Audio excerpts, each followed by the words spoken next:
Guys, അങ്ങനെ കമ്മ്യൂണിസ്റ്റൊക്കെ കളമൊഴിഞ്ഞിരിക്കുകയാണ്. അങ്ങനെ നീണ്ട 10 വർഷത്തെ ഭരണത്തിന് ശേഷം കമ്മ്യൂണിസ്റ്റ് പാർട്ടി ഒഫീഷ്യലി ഇറങ്ങാൻ പോവുകയാണ്. പക്ഷെ നിങ്ങൾക്ക് ശതപണ്ടാവേണ്ട കാര്യമോ അല്ലെങ്കിൽ ഭരണം നല്ലതായിട്ട് ഭരിച്ചില്ലേ എന്നുള്ള സംശയങ്ങളൊന്നും വേണ്ട. നിങ്ങൾ നല്ല പോലെ ഭരണം ഭരിച്ചിട്ടുണ്ട്. കേരളത്തിന് ഒരുപാട് വിഷമ സന്ദർഭങ്ങളിൽ നിങ്ങൾ നല്ലപോലെ ആക്ട് ചെയ്തിട്ടുണ്ട്. അതേപോലെ എഫിഷ്യൻ്റായിട്ടുള്ള ഒരുപാട് കാര്യങ്ങൾ ചെയ്തിട്ടുണ്ട്, ഒരുപാട് വികസനം ചെയ്തിട്ടുണ്ട്. പിന്നെ ഇപ്പോൾ സീറ്റ് കിട്ടുകയെന്ന് വെച്ചാൽ 10 കൊല്ലം ഒരുമിച്ച് ഭരിച്ചു കഴിഞ്ഞാൽ എന്തായാലും ആൾക്കാർക്ക് ഒരു ഡിഫറെൻ്റായിട്ടുള്ളൊരു ചിന്ത വരും.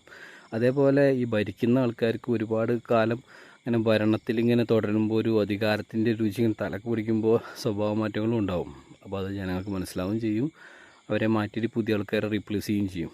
ഇനി കോൺഗ്രസ് വരുമ്പോൾ എന്താണെന്ന് വെച്ചാൽ ഈ മണ്ടത്തരങ്ങളും നുണകളും പറയാണ്ട് കുറച്ച് ലോകത്തിലെങ്ങനെ വികസനങ്ങൾ നടന്നുകൊണ്ടിരിക്കുന്നതെന്ന് മനസ്സിലാക്കിക്കൊണ്ട് കാര്യങ്ങളൊക്കെ തീരുമാനിച്ചു കഴിഞ്ഞാൽ അവർക്കും നല്ലതാവും. കാരണം മലയാളികൾ എന്ന് വെച്ച് കഴിഞ്ഞാൽ ഇന്ത്യയിലെ ലോകത്തിൽ തന്നെ വൺ ഓഫ് ദ ബെസ്റ്റ് പീപ്പിൾസാണ്. അതുകൊണ്ട് നിങ്ങളങ്ങനെ അങ്ങനെ ഭരിച്ചു കഴിഞ്ഞാൽ നിങ്ങൾക്കും ഇതേപോലെ 10 വർഷമോ അല്ലെങ്കിൽ 15 വർഷമൊക്കെ ഭരിക്കാനുള്ളൊരു അവസരം നമ്മൾ തരും.